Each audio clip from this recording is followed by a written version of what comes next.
this advice right now is the advice I've been trying to get.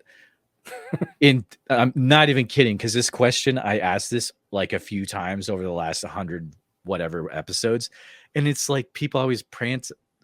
This is really good information. Thank you, Adam. I don't know. I'm super jazzed up tonight. I don't know why. I had really good garlic bread for supper.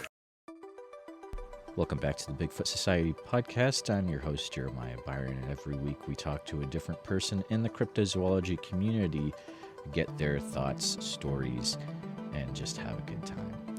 This week I have the privilege of talking to my new friend Adam Benedict from the Barrens Institute out of Wisconsin. We talk about all things Wisconsin, weird, and a whole lot of different cryptid things. Dog man.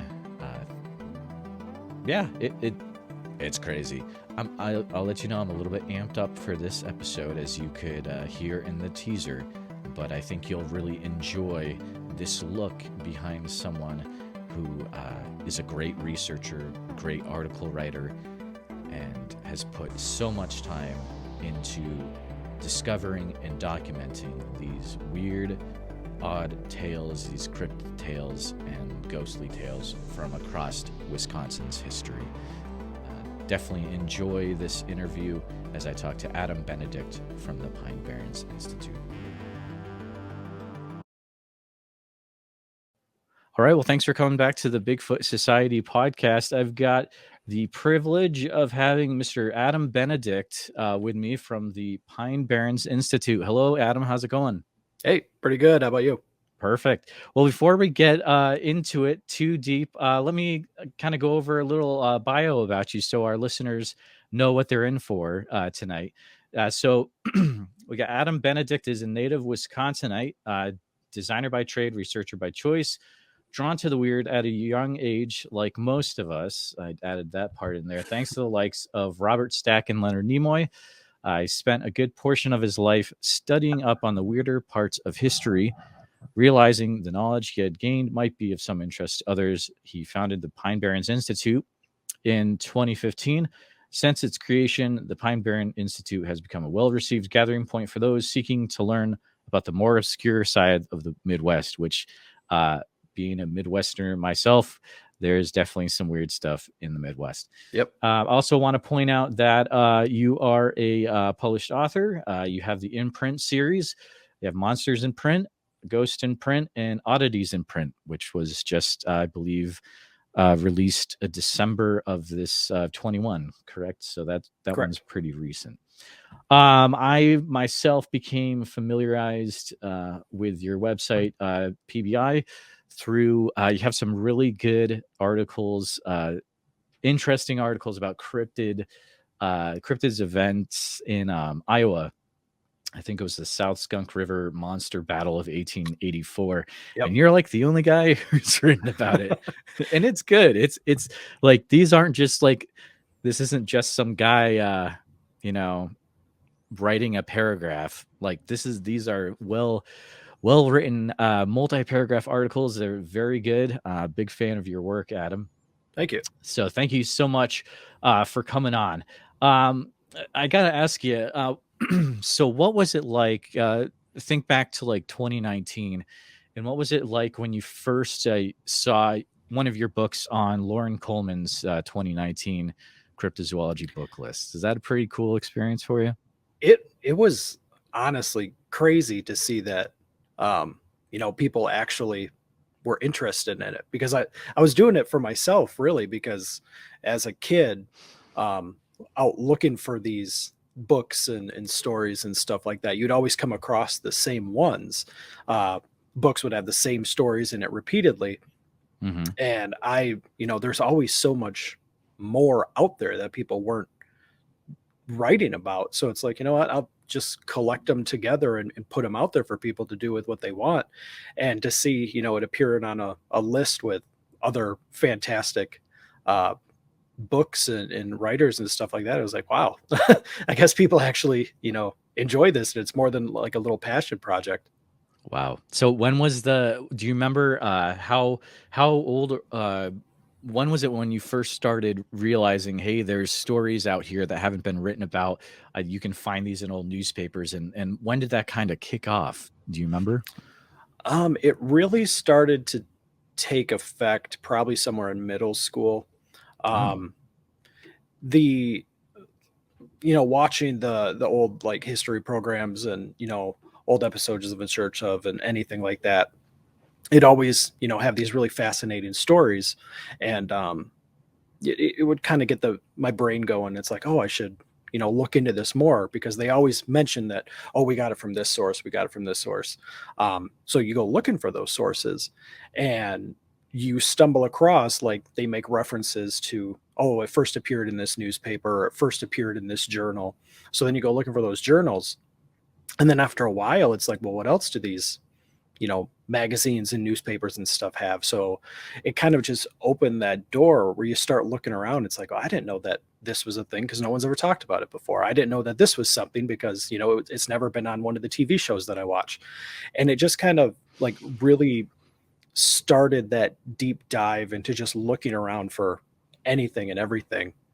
And mm, then from there, in the early days of the internet and, and stuff like that, it's like, oh, I'm going to save a file on my desktop. And, just everything kept getting added into that. And it's like, man, there's a lot of stuff here. And ever since then, it's just, if I have time to kill, or, looking into some weird location, it's let's poke around in some digital archives to see what weird things we can find. amazing, amazing. Do you have a favorite place that you always like to check out to see if there's something new that you've overlooked in your bookmarks? Or I'm constantly looking at Wisconsin. okay, Being a native here, um, entire life, it's like still the ability to discover something new that you never knew before. And then also, if for some reason it's like, I'm going to step outside that bounds, anything around the Great Lakes okay, region of the United States always has some fantastic bits of folklore and stories that a lot of people don't really give credit to or really think much about, because a lot of people just consider the Midwest like the flyover area. Not much exactly. is going on here. So people don't spend a lot of time looking for this stuff. And you can ask someone who's their families lived here their entire lives, and it's like, have you ever heard of this event? No, never heard of it in my life. It's like, but it's happened in the city where you grew up, where Wow. your family's grown up, where their family's grown up, and just to be able to say that for someone goes, wow, I never knew that before. It's like, that's super fun. And Yeah, it keeps the fire burning, I should say, to keep looking for different things. that is awesome. Do you have a lot of people contacting you through we'll say PBI for Pine Barrens Institute from here on out. I'll probably end up saying PBI if that's cool. Oh, I say Um, it all the time. all right, fun. So, do you have a lot of people contacting you through PBI, or like, the contact form where it's like, oh my goodness, I never knew this about my state? Or do you get that a lot through Yeah. from readers?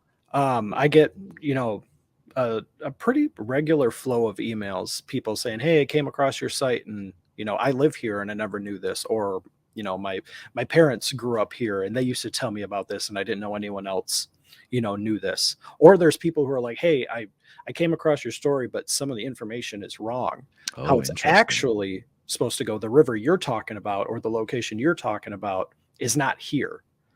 So it's Wow. like, okay, we'll correct it, because Okay. it's coming from someone who lives there, which Right. is always awesome. It's like, oh, thank you, we're making it more authentic, we're making it a true source, because that's really what I set out to do. It's just giving you all the facts. I'm Hmm. verifying them to the best of my ability, that the information I'm given is true.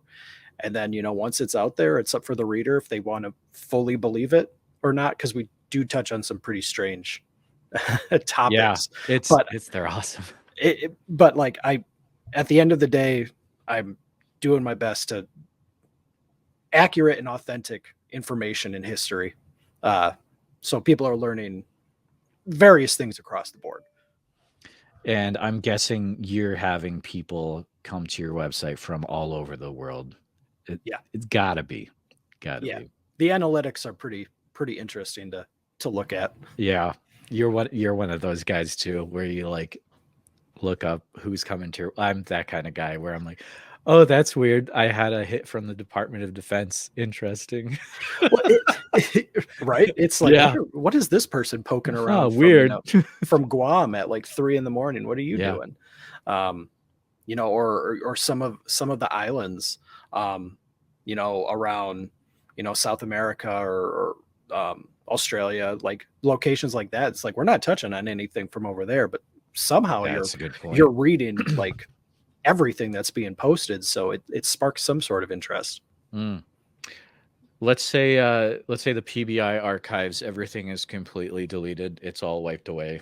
Nothing's there anymore. What's the first article that you would absolutely have to rewrite first so it existed again? Oh man. I really love the one that I just put out last month. I finally put it into written form, but it's always been one of my favorites. It's about the ghost elephant of Ooh. Baraboo. Mm. Um, in the 1930s, it said that the spirit of an elephant was pretty much haunting this woman because her husband was associated with the circus and he was Oh an no. elephant trainer. And this elephant poltergeist came back to terrorize this woman and her family. Um, but the story that people would normally come across would stop there.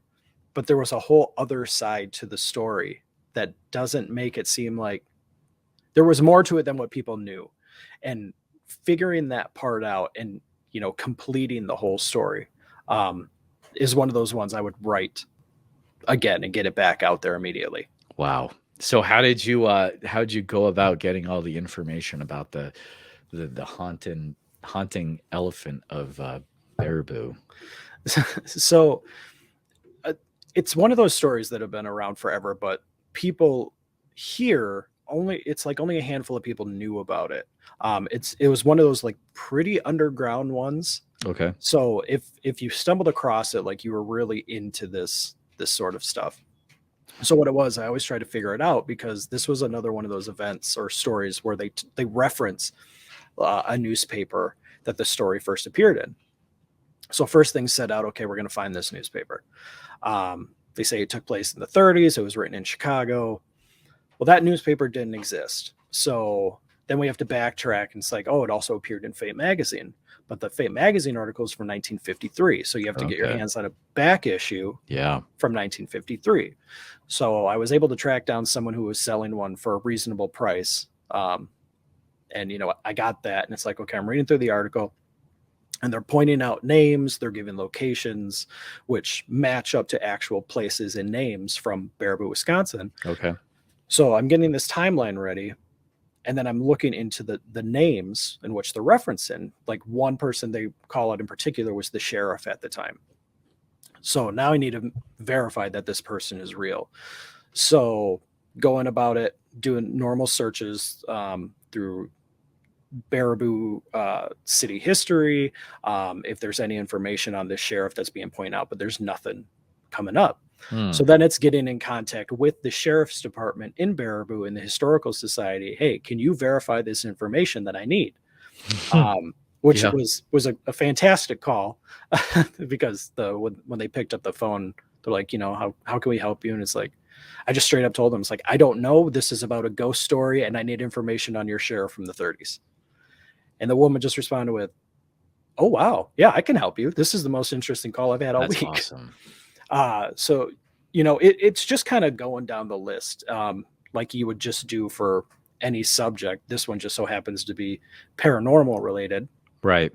So I'm finding out all these, which people existed, which people didn't existed. Long story short of it, it turns out that the entire story was created and never Mm. actually happened. It was passed off as Oh man. false. But the person who wrote it was actually involved in another famous story hoax, which people still to this day pass off as fact. So figuring out that link, it was like, Wow. finally, it's solved. This didn't happen, but the story has grown to a portion where now it's its own piece of folklore, Oh where man. it's just like, okay, it exists out there, and the true story exists separately, but they're both equally fascinating. That is really cool. That I'm gonna have to go read that after this for sure. That sounds fascinating. Let's say so you've got the paranormal one. Is after that, is there excuse me, is there a cryptid one that you would want to rewrite and get back into existence? I have. I think another fun one would probably be the Lake Michigan monster. Okay. Um, there is. I like to start. I like to start this one off with. There's only one recorded shark attack in all of Lake Michigan. Okay. It's on the red the directory of shark attacks lists a young boy being attacked in Lake Michigan by a shark. Um, Diving into that, it unraveled this big historical, different descriptions of a lake monster in Lake Michigan from the 1800s until the early 1900s. Descriptions of it varied, being a giant whale, being a giant fish, a serpent, many different descriptions for this thing, the classic dinosaur. But then that also, um, a mystery unraveled from that one as well, with a lot of hoaxers, a lot of Mm, people creating their own parts of the legend.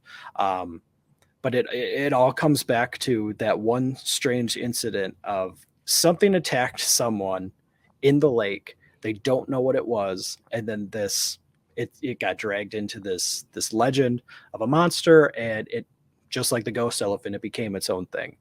wow. Um, it's another one of those stories that I love because it's equal parts um, classic mystery. It's equal parts monster story. It's, there's so many different avenues that base off from this one incident, and Mm, uh, it's one of those ones that you just keep writing and writing and writing because you keep uncovering something new, and yeah. I I love those ones. So that would have to go up there for sure. That's a fascinating one as well. So how is it let's say when you're researching these stories, how are you coming to the realization that this story is a hoax? Like what is it that gives you that evidence usually? Typically, linking back to like the ghost elephant, when names, you can't find any historical information on a lot Okay. of these people. If they're stating that they're in a position of high standing or some sort of power or authority, they would have some sort of history. A record would have been kept of their accomplishments outside of this one incident. So if you can't find anything on that, that kind of points your nose in the direction of this may be fake. Um, if the story loves to talk about an incident that refers to an incident that talks about another incident, Okay. kind of like a game of telephone, Mhm. that usually, spells out this was probably created for the sole purpose of selling newspapers, or, just playing a joke. So more than likely this one's probably fake too. Hmm. The incidences where it comes across where you kind of really have to give it some thought are the ones that are just very matter of fact. There doesn't seem to be any embellishment on them. There doesn't seem to be any um, sort of sway to, do you see the humor that we're doing? Do you see how this is, we're trying to lead you this way, but we're not telling you to go this way. Right. Like very like early classic what can be described as Bigfoot encounters. Like you can tell the difference right away if the author is being sincere in how they're writing it, or Hmm. it's just kind of a puff piece. If they don't do any embellishing and they just straight up give you the facts, more than likely a person saw something then. But if they're like, oh, it attacked and it killed this party of 6 hunters and they came back and heads were ripped off and things like that, you're like, okay. Now they may have saw something to begin with, but this person really embellished the story and turned it into something that more than likely it wasn't. Hmm. You know, that Interesting. that also Okay. goes for like lake monsters, or, like giant thunderbird sightings, things like that. The way that they write it, the shorter the article, in my opinion, the more authentic that it probably is. Hmm. Okay. That's very interesting. Um there's always something everyone has their favorite cryptid, etc. I noticed that there, from what I could see, there is an article on your website that does not exist, and I'm kind of curious if it will ever exist. Have you ever looked into the Van Meter visitor of Van Meter, Iowa? I have looked into the Van Meter Okay. visitor, but Okay. I don't feel like I'm in the in the position to really write about it because so many people have done it justice already that I'd feel like Yeah, I'm but like have they? stepping on. But have It, they though? yeah, it's that like, what if I do something, but it's like then it's like, oh no, you got the information wrong and you put it out there. It's like I feel like I'm stepping on someone's toes in that No, no, I specific don't think one. so. I don't think you should feel like it's owned by any certain, which that is a real thing in cryptozoology culture, I think, where Mhm. it's like, oh, I feel like Francis Jacobson owns the South Skunk River monster and I could never write anything about it, like, which that Right. guy doesn't exist. I just made him up. But you get what I'm saying. But the cool thing is that you're gonna have access to things. I would recommend you to do it.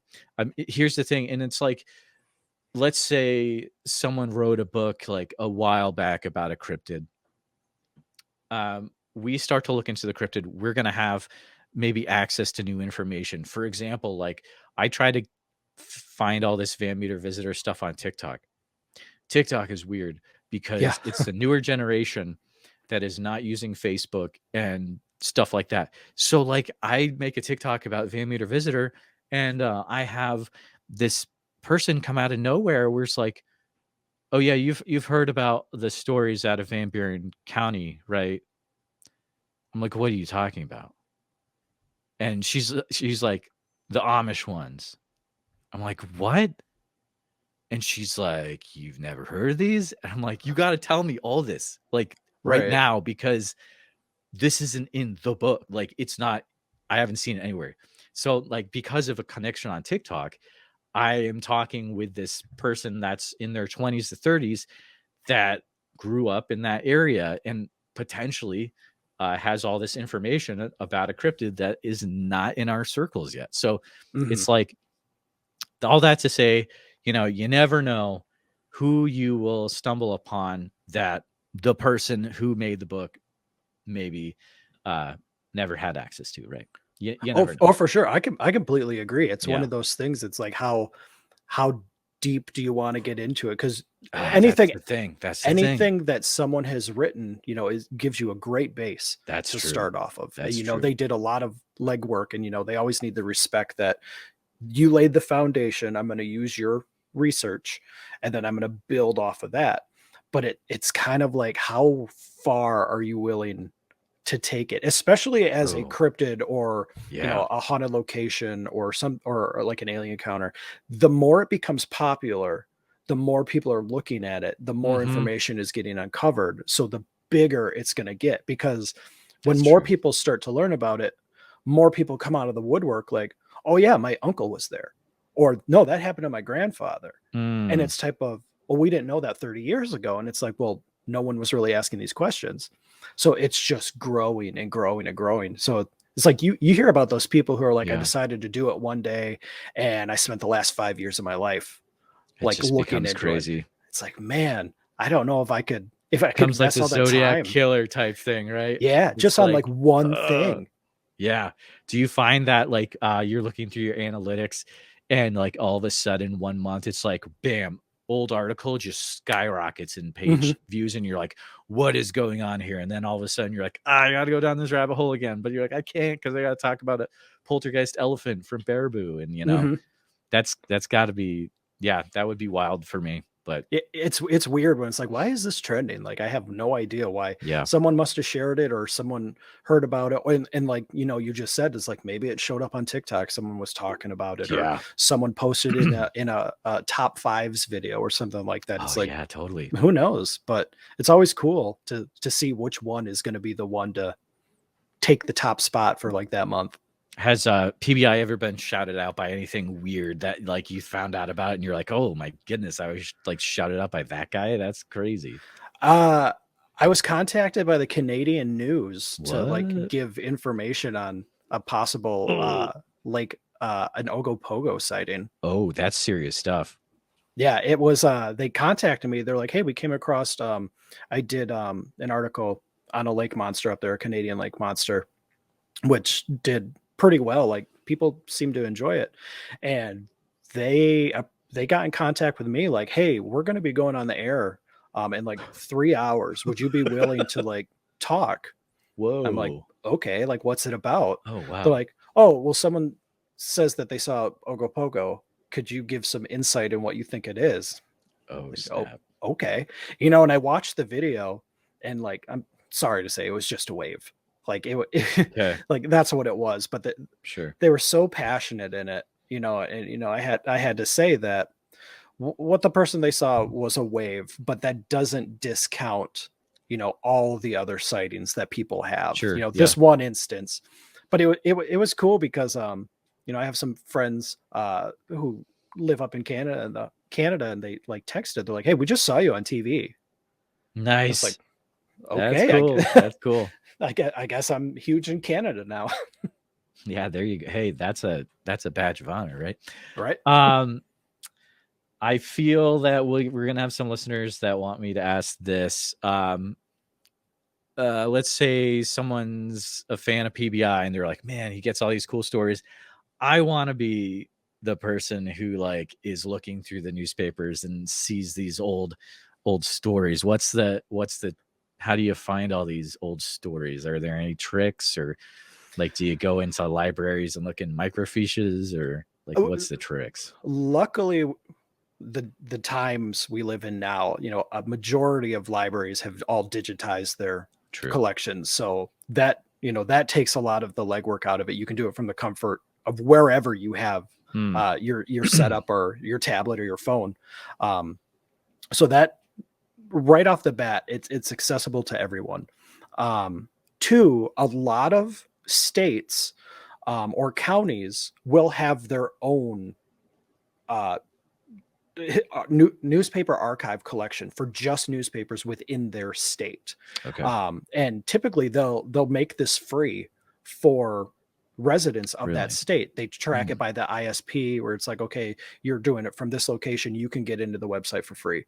Okay. They might block it off to people outside. I've come across a few of those where you need a Hmm. membership or something like that. Sure. Third, Library of Congress. Oh, The yeah. Library of Congress's digital archives are constantly growing. Um, Really?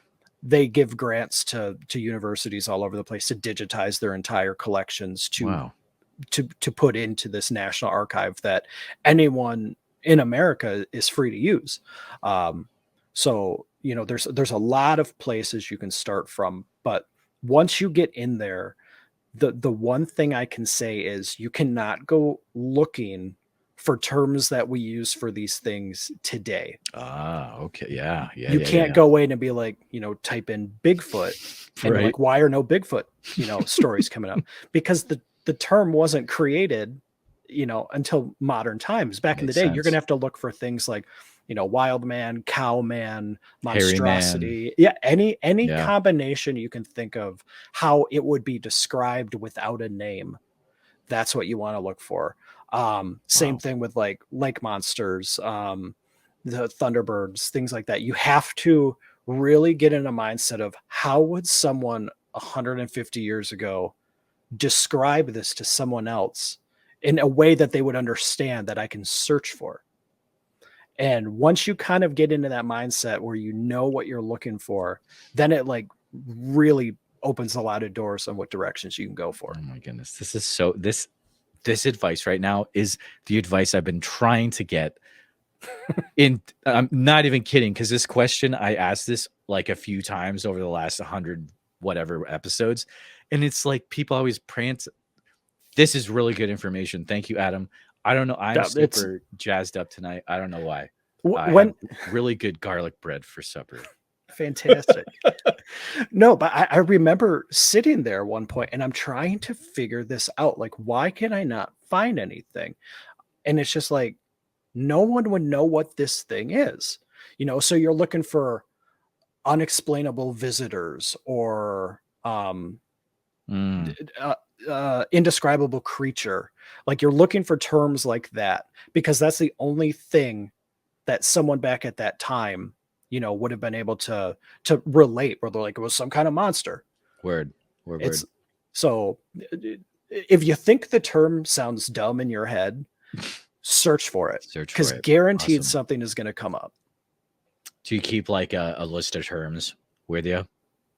Yeah, I in, would. in in Yep. my bookmarks bar up top, Yep. like I have different, sections where it's just kind of like, these are all of them for what I think would be UFOs. These are all of them for what I think would be Bigfoot. And it's like I'll jump back and forth between those. It's like, Hmm. okay, I've kind of run the course for the past few days on strange aerial phenomenon. Let's jump over to monsters, or Okay. let's jump over to uh paranormal, events. And then you also got to remember too, like a lot of these things were just categorized under one umbrella term, like Mm, ghost. okay. Ghost was a term that would be applied to many different things, not a ghost how we think of today, but an unexplained visitor in the town they would describe as a ghost, Yep. or what could be described as modern day Bigfoot sightings. Back then they would list it as a ghost as Oh well. snap. So you're reading this and you're like, this doesn't sound like a ghost. Like, people are saying they're interacting with this 6 foot tall thing that doesn't sound like a ghost, or they're just like, we don't know what it is. So it's a phantom, it's a ghost, it's a spook, it's a specter, anything like that. They're like, just name it and get the article out there. Legit. Legit. That's awesome. Um, I got to ask you, since you're from Wisconsin, um, what are your thoughts on Dogman Beast of Bray Road? Oh I man. have a feeling that's me pressing a button when I'm talking to a Wisconsin person. But The story, I love that we have our own right, legend. Like right, when a state finally has its official cryptid, yeah, outside of the Hodag would be our right. unofficial That's cryptid. the thing. The Hodag is Wisconsin cryptid. Yeah. Yeah, for sure. And that's the cryptid we know. Like, Right. yes, this is our hoax. This is our joke cryptid. Like, this is Yeah. ours. But Yeah. in terms of this is our real cryptid, like to Hmm. say that we have the Beast of Bray Road and Dogman is very cool. Now, the believability behind it is when you start getting into the, eh, I don't know, because the science doesn't link up to how something like that could exist. Mm. So it's kind of like, are what people seen, was it just misidentification? Could some of them just be, if Bigfoot exists, could it have just been a Bigfoot sighting that was misidentified? Could it have been, you know, anything really, to try and explain an upright walking man dog? Man, Um, dog. Hmm. it's just one of those things that I'm not willing to put all my eggs into one basket, but I'm also not willing to keep all of them out of it. Okay. So it's like I'll entertain the idea, but I'll definitely look into the believability of it. I'm not saying Mm. people didn't see anything, but what you saw, I don't know. Interesting. Interesting. Is there a cryptid that you would put all your eggs towards instead? If if I were to throw any eggs into any basket, the believability would have to go to the sea monsters. Interesting. Um, and not the and I'm going for like the classic depictions.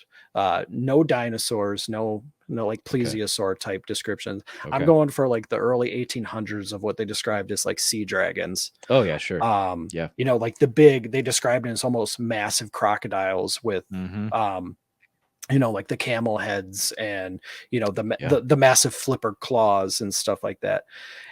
I would say those probably have the most the highest possibility of possibly existing at one point, or maybe like a small population Mm. exists. The terrestrial animals, it's iffy depending on where they're coming from, when the stories are coming from. If someone says, oh, we got a lake monster, in this area, but you only have a lake that's like 10 feet wide and 4 feet deep, it's like, I Yeah, highly probably doubt you not. have anything going on in there. Or the person who's saying, Bigfoot comes up to my house, every night. It's like, you live in a suburban area. There's Mm, no boy. woods or anything around. So Yeah. can't really believe that. But when you start getting people who are like, I live off grid, you have to drive 10 miles before you can figure out where Right. I'm living. And Yep. it's like, okay, you might be telling the truth here. There might be something to this, but yeah, a long about way saying that sea monsters would probably be real if they did exist. Gotcha. We were talking before the show about some of mutual people that we know from Wisconsin, Jay Pachochin, etc. Have you ever? I'm just curious. Like, have you ever gone out and looking for stuff like Bigfoot yourself? Any expeditions or Yeah, anything of that I nature? have I have gone along with Jay, who's a great researcher, Such a um, nice guy. fantastic Yeah, guy so in the, nice. searching through the Kettle Moraine, Hmm. um, and then also along is Tobias and Emily Whalen from the So Singular nice. Fortean Yep. Society.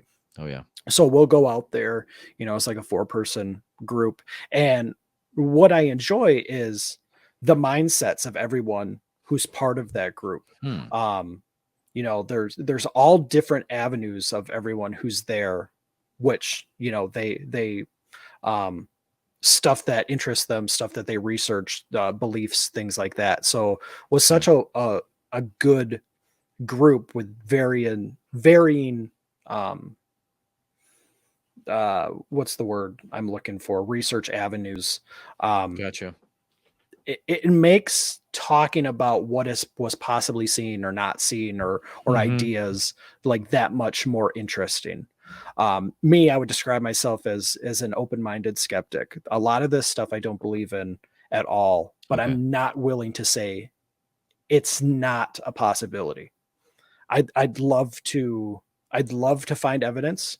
Um, I would love to, witness something that I can't explain. Um, it might be out there. I have no way of knowing that Hmm. it's not out there, but I also know that the probability of it existing is very, very low. But then Okay. again, some other animals and stuff out there who have said were to never exist, eventually we found Oh those as yeah. well. So Totally. it's like if we're gonna go out and look for something, yeah, I'm gonna look for it. Um, but I'm not gonna go out there holding my breath. Not behind every tree is a Bigfoot. Not behind every turn on the trail is a dog man. Um, but if you come across something's weird, definitely investigate it. Yeah. Oh, oh sure. Because I mean, you never know what it could lead into. Yeah.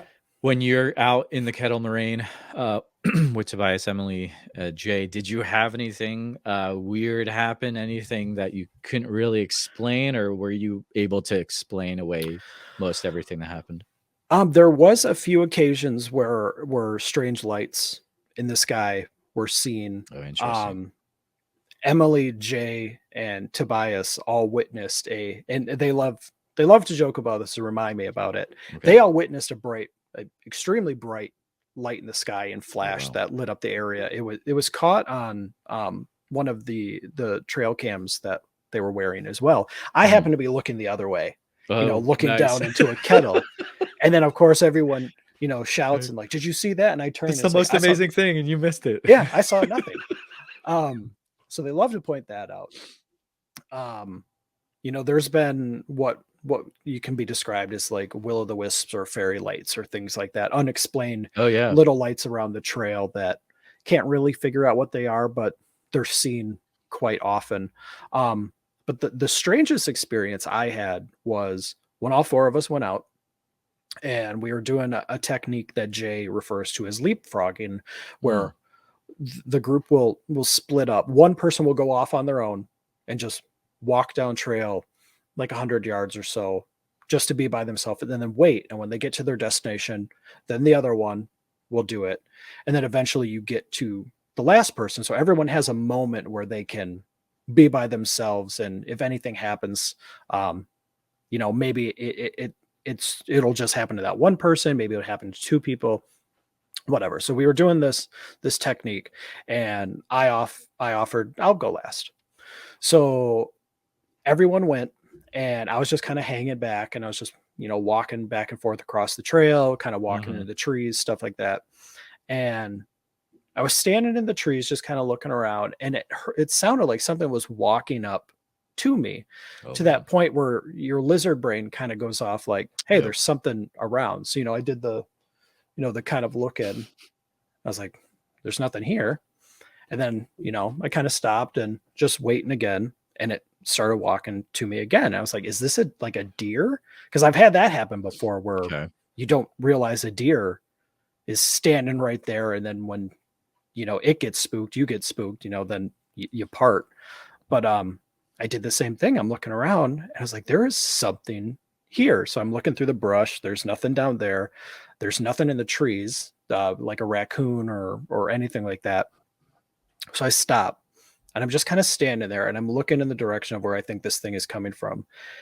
And I kid you not, it sounded like something just came walking right up to me in front of me. Like it sounded like a human being, like how they would walk through underbrush, just kind of move right in my direction. And I just like threw my arms up and I was like, no, no, I'm not going to do this. Wow. And I ran down the trail and I'm just like, Yeah. I don't know what just happened back there, but it Oh was man. very strange. Have no idea what it was. I'm not going to say, this is where I double back to. I'm not going to say it was a Bigfoot. I'm not going to say it was a ghost. I'm not going to say it was anything like that. But it was very weird and unsettling because I could hear it, but I couldn't see it. Mm. And it was registering that something is around me, but I don't know what it is. So it's best to just leave the area. Yeah. And Wow. yeah, Jay was filming at the time, and you can actually see it in his footage where he's talking about things that go on in the woods, and you see me running up behind him, and I'm just Oh like, no, yes. something happened. Something happened. We need to talk about it. Oh man, that is so funny. And that's a great story too. Um yeah, no, Finding Jay, watch it. And his documentaries are legit. Um Yes, he's got a fantastic so grounded good. So approach good. on He how he goes about it. he comes down to the Van Meter Visitor Festival, and last year we were able to vend near each right actually next to each other. And Nice. we got to spend a lot of time talking that day. He's such a nice dude. Um, what is the one thing about, let's say, Wisconsin folklore, tales, legends that people always seem to get wrong? Is there one thing where it's like people are always seem to be not hitting the mark uh, when it comes to Wisconsin? Oh, man, people typically when they think Wisconsin, if they're gonna go like the paranormal side or the Yeah. supernatural side, it seems a lot of them will go towards, Bigfoot stories. Be like, oh, Mm, I saw this, or I heard there was a Bigfoot sighting, up north. But typically, Wisconsin's not known for Bigfoot sightings. It's sure. actually known for UFO sightings. Really interesting. There was a huge flap for, I believe, in the 70s. Hmm. Also, there was some in the 50s. There's pretty much been every decade where big flaps of UFOs were seen around the Wow. state, and then also ghost stories for haunted locations to the point that historians and teachers of folklore, uh, Hmm. um, Guard and Robert E. Guard, and I can't remember the other author's name, and I feel terrible. Sorden is his last name. They wrote a Okay. book called Wisconsin Lore, and they straight up say, like, you know, per capita, Wisconsin is probably the most haunted state in the United States, That's just fascinating. just based on how many collected pieces of family folklore and witness statements and anything like that revolving ghosts have been collected from this area, Wow. dating back to the founding of the state in 1848, and even before that, when like the French came over Hmm. in like 1645. There's been stories filtering out. So I'd say people think we're known for monsters when it's actually aliens and ghosts are the top two. Wow. And you're known for delicious uh, cheese curds and Oh yeah. Oh yeah. unique beer and let's see what else. Lutefisk. You guys do apple pie with a slice of cheddar cheese, right? Yep. That's Okay, because I used to live in Western Mass, New England, and we all did that out there. And I yep. was like, Wisconsin does it too? That's wild. Because Iowa people think I'm crazy when I talk to them about it. Nope. But A slice of pie with a thing of sharp cheddar cheese on no, top. so good. So, fun little Wisconsin fact is when Ed Gein was brought in for questioning the night that he was caught, Yeah. that's the first thing he asked for was No way. a slice of pie with warm cheese Oh on man. top of it. He wouldn't Ooh. talk until he had something to eat, and that's what he wanted. And that's what a lot of people they focus on when you like watch a Gein documentary. They're like, it's weird that he asked for pie with cheese on it. But then when you're from here, you're like, That's the it's thing not that pushes him weird. over the edge. Like that's actually very normal. Yeah, yeah, that's delicious.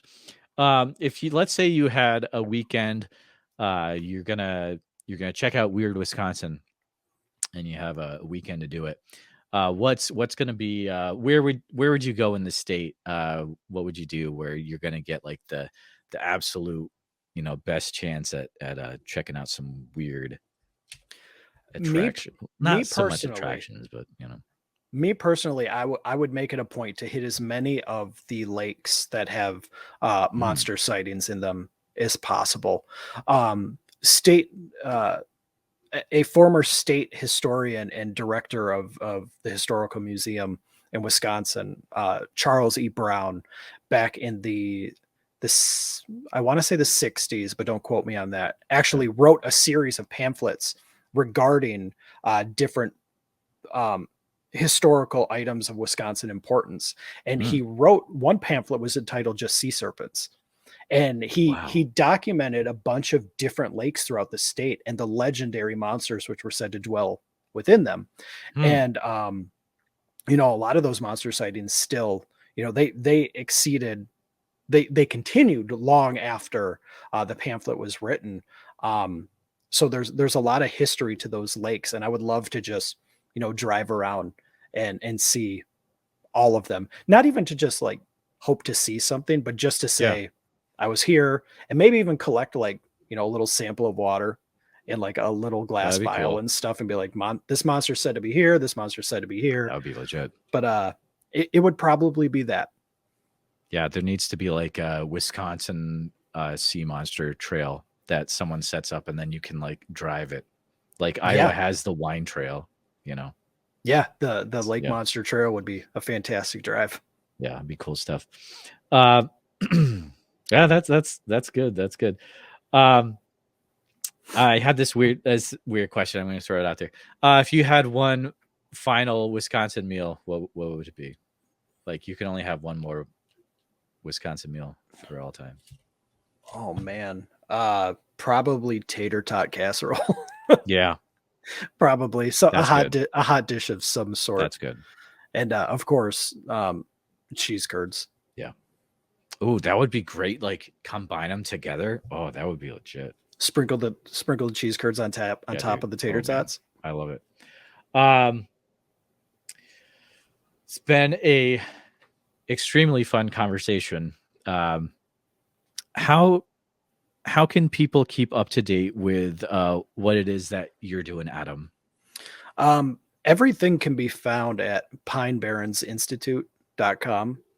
From there, that's got all the articles. That's got links to other places. It's got links to the books, our Twitter, Instagram. All of that can be found at that one location. Awesome. And you have an older you had a series of interviews you did. I want to say they were in like 2018, 2019, around there. You had Yes. about 10 to 12 of them. So Yep. so if you've got, I believe you talked to Nash Hoover's in there, um, an older one with Alex Petikoff. Yep. So some good stuff. Definitely check that out.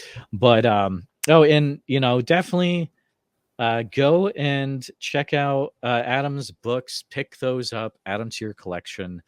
Monsters in print, ghosts in print, oddities in print. Good stuff. I'll have those linked in the show notes as well.